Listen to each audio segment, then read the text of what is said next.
So Alif. Oh no, they were on mute all that time while we were speaking. Khair. So, all right. Yeah. So let's now look at the section from page 139 to 151. So we have looked at the compilation. We want to now look at the different mushaf. What was the difference in the mushafs of Uthman radiallahu anhu? And if we agree to it being 5, you can see my screen here. So the spellings of the words, yeah, spellings.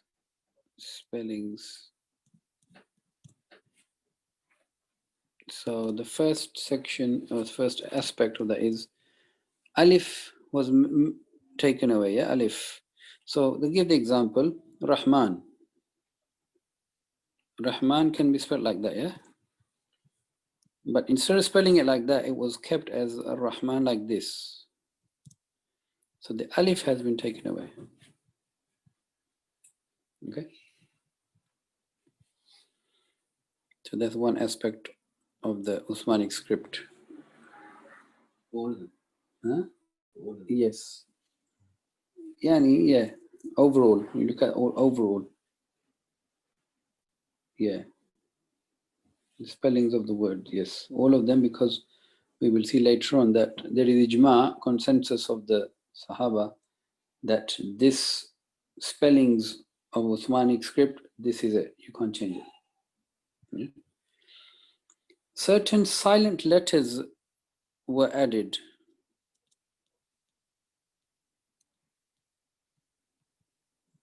And we will see later on that there is, of course, reason for that. So, Salat, you would write Salat like that, yeah? But the waw has been mentioned. The waw is silent. Now, it could be, and I could be mistaken, it could be because there could be a recitation where it has been recited as salawat, which is plural, yeah? So therefore, the waw has been mentioned, has been kept, or added rather. A silent letter has been added.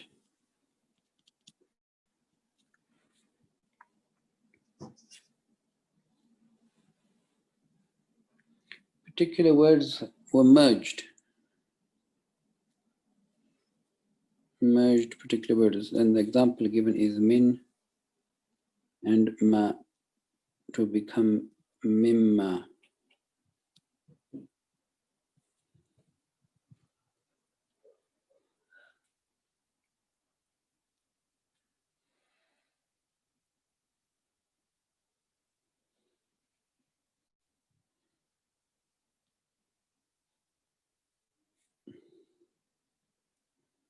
Then you find that some words, the same word, was spelt differently in different places because it had been recited differently. Yeah, the same word. Can't remember an example of that was given. Maybe it was in the book. Same word, but spelt differently because of the recitation.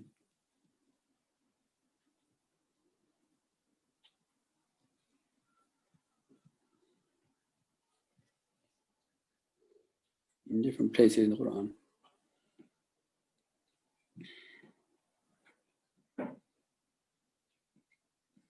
And finally, both, if there's a word and there are two recitations for that word,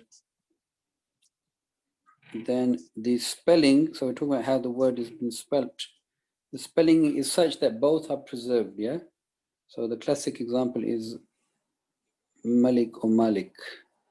So when you write it like that without saying Mim Alif, then you can do Malik, yep, or you can have Malik. That makes sense? Yeah, Malik or Malik. If alternatively, if they had written it like this, then you can only have Malik recitation. You can't have Malik there, can you? So the word was spelt so that they allowed for the different recitations. So this is focusing on the spelling of the words. The meticulously, they made sure that the words that was spelled each word, it did not in any way exclude any recitation, etc., so that it was correct. And as you know, this is because now the Hufaz, of course, the Hufaz are there, the Arabs are there, but the people who are now becoming Hafiz, non-Arab, they are not familiar with the Arabic.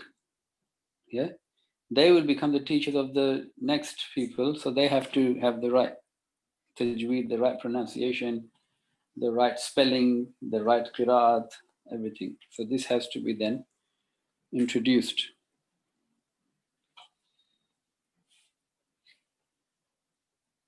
So Allah Ta'ala, He is preserving the Quran through the believers as the time is needed. Yeah, as the need arises with time, Allah, He is opening up the hearts of the believers to do this. This itself is quite amazing. Then there's a discussion whether the spelling of the Quran can be changed, yeah, of the words. And so the discussion essentially concludes that no, there is consensus, ijma' of the Sahaba and the previous pious predecessors, the Aimma, that no, we will stick to the spelling of the Mus'haf of Uthman. This is it. Okay. And there is a quote to just summarize this in the book on page 140. That will be good for us to just read now.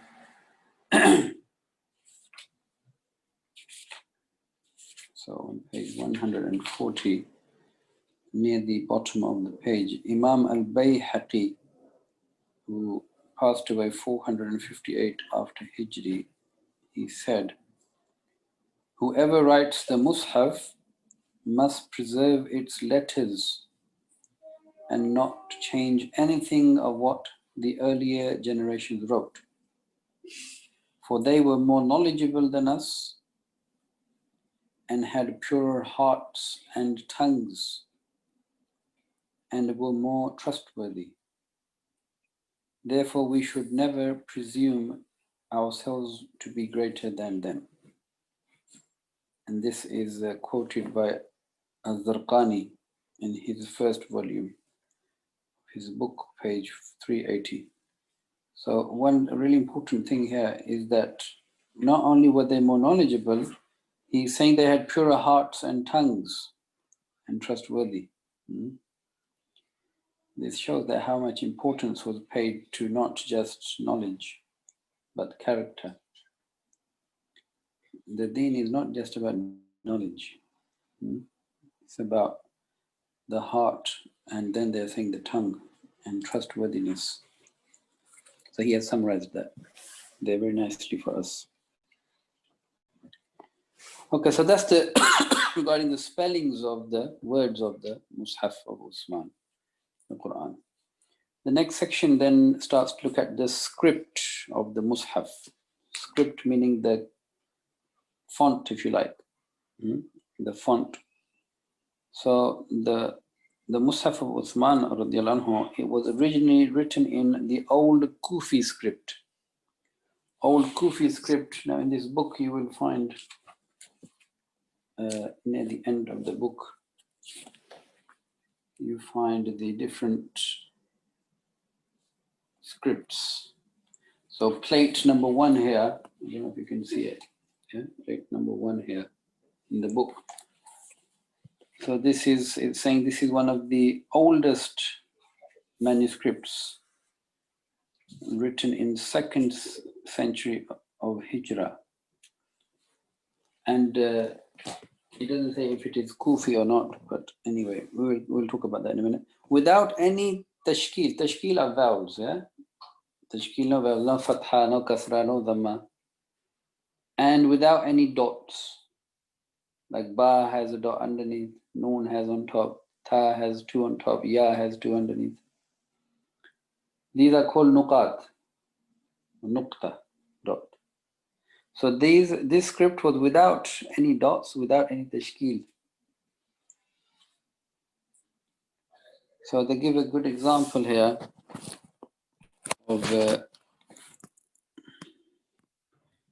for example, if this has been, yes, written like this. So this can become, this could be ba, or it could be a ta, or it could be tha, it could be ya, yeah. But in the Musaf, it would be this. So for example, that's it. And now you don't know if that's yu or tu, yeah, or thu, or bu, you don't know, yeah. So initially it was written like, because the Arabs, they knew Arabic, they knew the context. When they read it, they couldn't make a mistake because they knew this must mean this. You get it, yeah? There was enough there to tell you, if you're an Arab, what this word should be. And you couldn't misunderstand that because it's your language. So this is regarding, in the beginning, the Usmani script was of this type, Kufi script, and without any vowels and any tashkil, vowels and nuqat, dots. They say that the way the people would distinguish between the surahs in that Musaf was just because Bismillah would be written. Bismillah ar-Rahman ar-Rahim. So they knew that, all right, the surah has ended now because Bismillah ar-Rahman ar-Rahim has started. It is only later on that one of the tabi'is, the tabi'i is the one who came after the companions. So the Prophet ﷺ generation is the companions, the Sahaba. Then man tabi'ahum, tabi'i, who came after them, followed them, tabi'i, yeah, successors. And then there are taba'a tabi'in, the people who came after the successors. Yeah? So the three generations that the Prophet mentioned. So this is the second. The tabi'i, Abu al-Aswad al-Du'ayli, and he died in 69 after Hijrah. There's discussion, you'll read it inshallah, but the conclusion is that he is the one who introduced the tashkil, fatha, kasra, dhamma. And he also codified Arabic grammar. Now this was very interesting to know. That, you know, when we study grammar, it is all set out for us now, isn't it? But it wasn't like that. Of course, grammar, the Arabs didn't need to learn grammar because this is their language. Because grammar is, the grammar of a language is not present before a language. The language exists, and essentially the way people speak is the grammar. So you extract the rules by the people and their language. So he codified grammar, Arabic grammar. And why do you think that was done? For the non-Arabs, you see. So look at that, subhanAllah, that he codified that in 69, he died 69 after Hijrah.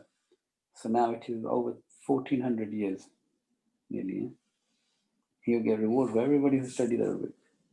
SubhanAllah. We were studying Arabic just yesterday with some kids. Fa'ala, fa'ala, fa'alu. Codified. If he hadn't codified it, we have to learn it. So he has done also this work. So he gave the tashkil. This is during the Khilafah of Ali radiallahu anhu. During the time of Ali radiallahu anhu. So this is being done under the supervision of the Sahaba. And he's tabi'i. Again, this is to make it easy for people to read and not to make mistakes, for the non-Arab especially. He also shows us that Islam came to dominate globally. It was not just for the Arabs. If it was meant to be just for the Arabs, there's no need for all this. Yeah? Then after that, the next two people that have been mentioned are Nasr ibn Asim and Yahya ibn Ya'mur. Nasr ibn Asim and Yahya ibn Ya'mur. They are during the reign of Abdul Malik ibn al-Marwan. Ibn Marwan, he passed away 86 after Hijri. These are the people who added the nuqat, the dots. So he did the tashkil, yeah, before that, Abu al-Aswad al-Du'ayli, but they are now adding the dots. And the book mentions that I think the tashkil was done in black writing, color, and I think the dots were done in red, or vice versa, just to differentiate. These are nuqat, these are the vowels.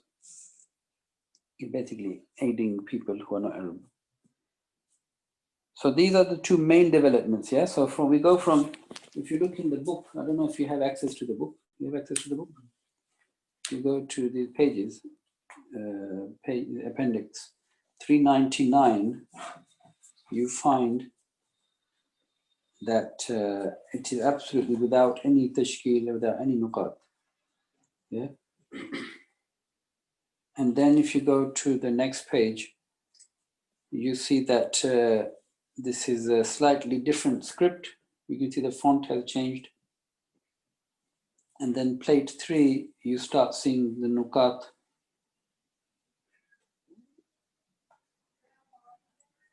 And then you carry on. And now you see plate 4. This is Eastern Kufic script, they're saying. And obviously the font has changed. And then plate 5, it gives you more. It is the tashkil is in a different color than the text. Although you can't see the color there. Then plate 6. And here, not only are tashkil and nuqat present, but also with the hamza, the sukoon, and the shaddas. Now everything is being added. Yeah? And plate 7, I can't really see very clearly because it's very small. This is a Naskhi script. We're going to look at that Naskhi script font. And then plate 8 is an offshoot of Naskhi, a Rayhani script. And it's becoming more and more, for us, more and more readable and easy. And then you see plate 9, also Naskhi. And then plate 10, this is in Turkey. They're saying written in Turkey. And then plate 11 and 12, Maghribi script. Maghribi script is for the Warsh Qiraat, which is different. For us, it's confusing because we're not used to that type of script. And then just to know about these things. Plate 13 again, Maghribi script. And then the last one, this is Ijaz Sanad. This is basically making sure that the Quran that has been is going to be printed now is authentic and has been checked. So it shows you the stages in which the script was developed slowly. Huh? Also in this book, that is a very, very good book, History of the Quranic Text, that I had a copy of it, but I want to buy another copy. I can't find mine. This is by Sheikh Mustafa Al-Azimi, rahimahullah. So he has done a great job on the Quran, and he has spent his life defending the Quran against the Orientalists. So in that he also mentions the whole, so this is the history of the Quranic text. So that's a very detailed book. Alhamdulillah. Khair. Further developments after Tashkil and Nuqat. We find that then the names of the surahs started to appear, yeah, at the top. And then verses are started to be separated using symbols.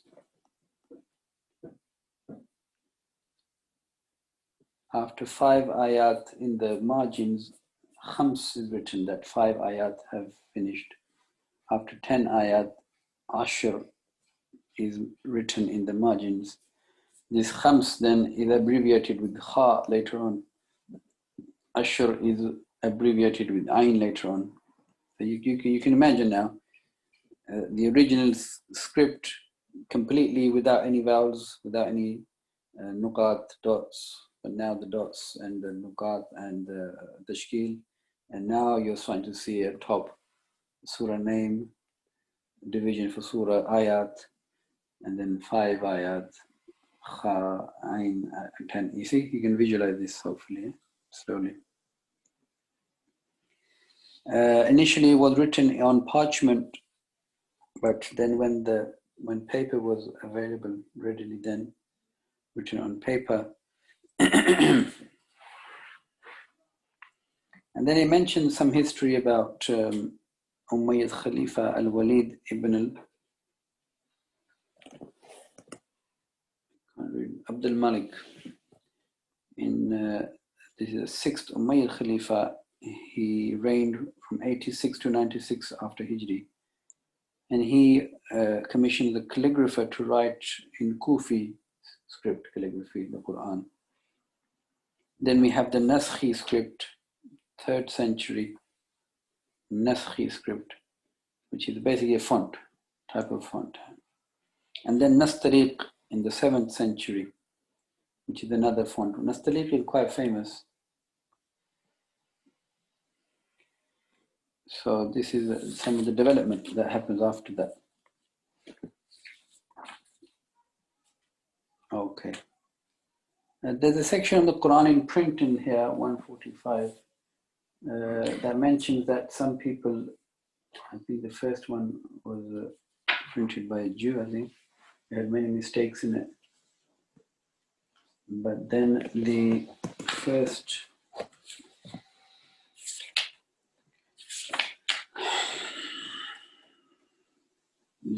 it says the standard printed version is one that was ordered by King Fuad of Egypt in 1925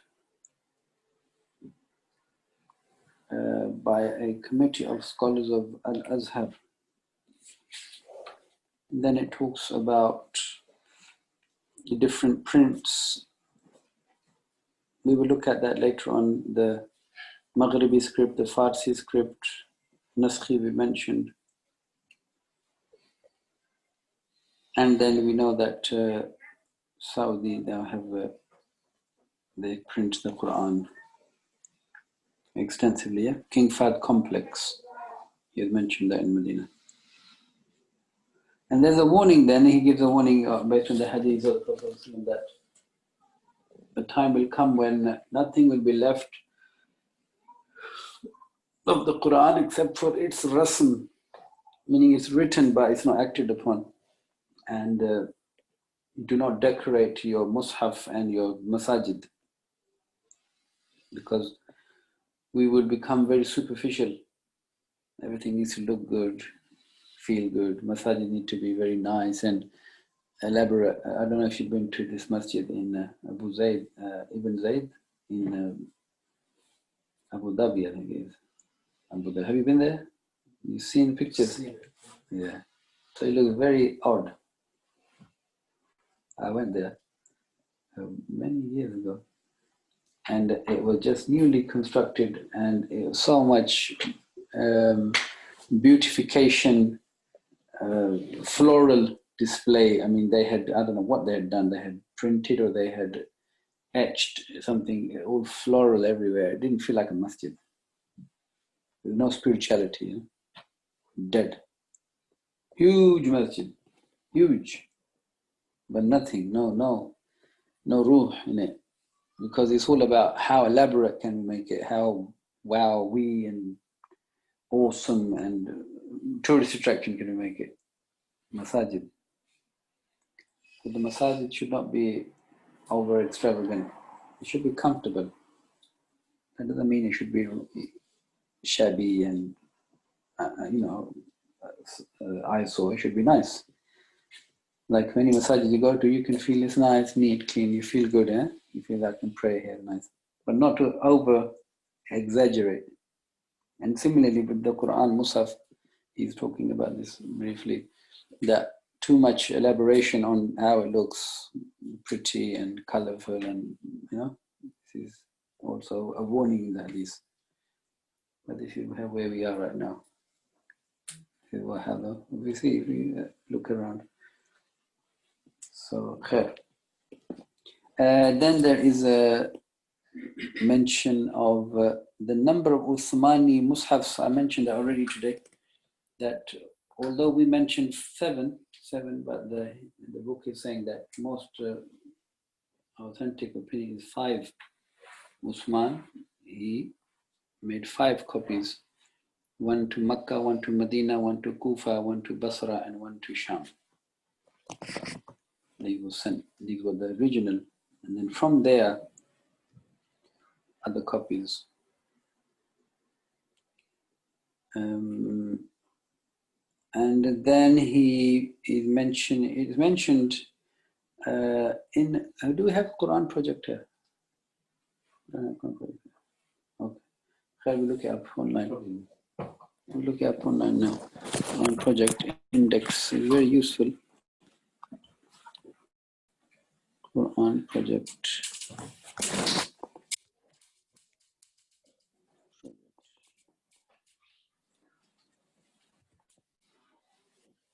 So we should go to Quran project. Is it closed? Leave it if it's closed. If it's sealed, then leave it. Don't worry.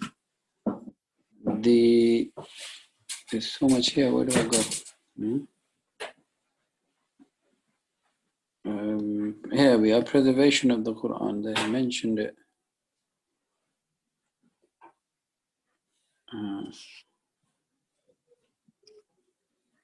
Maybe it's this section.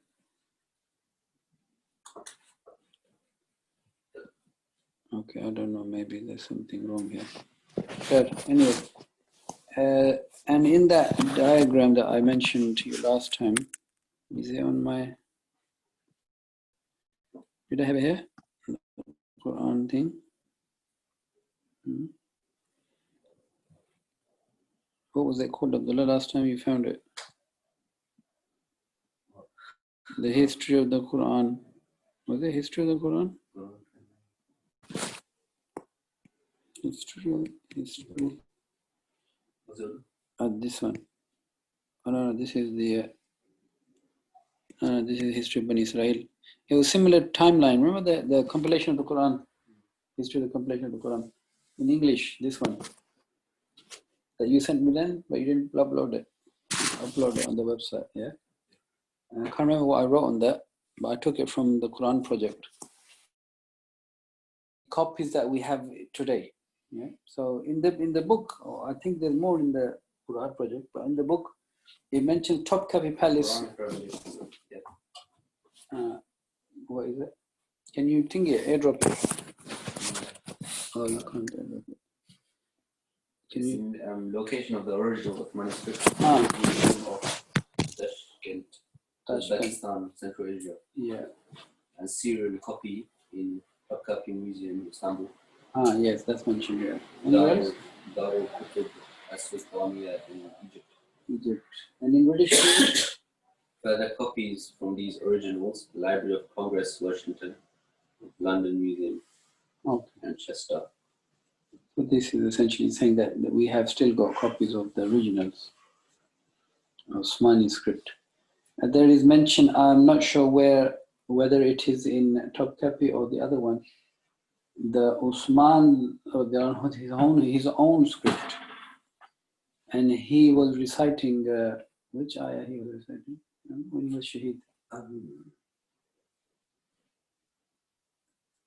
It was, and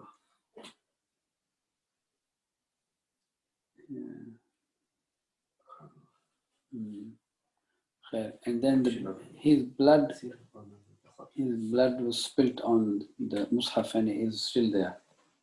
I think Topkapi they say. The Mus'haf is still there? Yeah. This is the opinion. Wallahu alam. Where is the Musaf? Where is The Musaf is either in Topkapi Museum Palace, in Istanbul, It's not there. or it is in the Tashkent one. So one of them. So this shows us how Allah Ta'ala, He has preserved this Quran beautifully for us. أو الذين قال لهم الناس إن الناس قد جمعوا لكم فاخشوهم فزادهم إيمانا. I'm not sure, I don't think that's the ayah. Because You sure? everyone surrounded his house. That the ayah? Sure? Yeah. Did they say that? Have to be sure. Oh, that's right. فسيكفيكم الله. فَسَيَكْفِيكَهُمُ اللَّهُ. Allah will suffice you. Uthman radiallahu anhu. So Allah Ta'ala, He has preserved this Quran. So we should be aware of this, and we should be able to confidently explain this so that when we talk to the non-Muslim, then we know that this is Quran. This is not joke. This is not like any other so-called or Mus'haf that claims to be from Allah. This is from Allah. How we know this. There's no doubt about this. No issue. And you look at the others, the Bible, the Torah, it's a big mess because there is no preservation of it, as it wasn't supposed to be preserved. So we should have a good understanding of this, and this increases our iman. And when you read Quran, you become more appreciative that this is actually Kalamullah. This is the Kalamullah. So you feel very, alhamdulillah, content, itminan. So inshallah, from next time we will look at the ayat. What is ayah? Yeah. And then what is the opinions about how many ayat there are. How many ayat there are, and the arrangement of the ayat, the number of words and letters in the Quran, and then the discussion, Bismillah, is it part of Quran or is it not part of Quran, etc. The surahs of the Quran and the arrangement, is it from the Prophet ﷺ or is it ijtihadi, the number of surahs, and then the classifications of surahs according to their length, etc., etc. And then we will look at beginning and ending of surahs. Then we look at muhkamat and mutashabihat, the nasikh mansukh. And then I think we can start to look at the ijaz al-Quran, the miraculous nature of the Quran. And then we look at tafsir of Quran, inshallah. So we have made good progress, nearly halfway. Alhamdulillah. So buy the book. Buy it. Keep it. Read it. Be with it for the duration that we are. There's barakah in it, because I wouldn't have read it like I'm reading it now if we didn't have to do this. Yeah, otherwise it would be just there. So buy the book and read it. And make your own notes on it if you want. This is your book. It will inshallah bear witness on the day of judgment for us, inshallah. Ameen. جزاكم الله خير. سبحانك اللهم وبحمدك أشهد أن لا إله إلا أنت أستغفرك وأتوب إليك.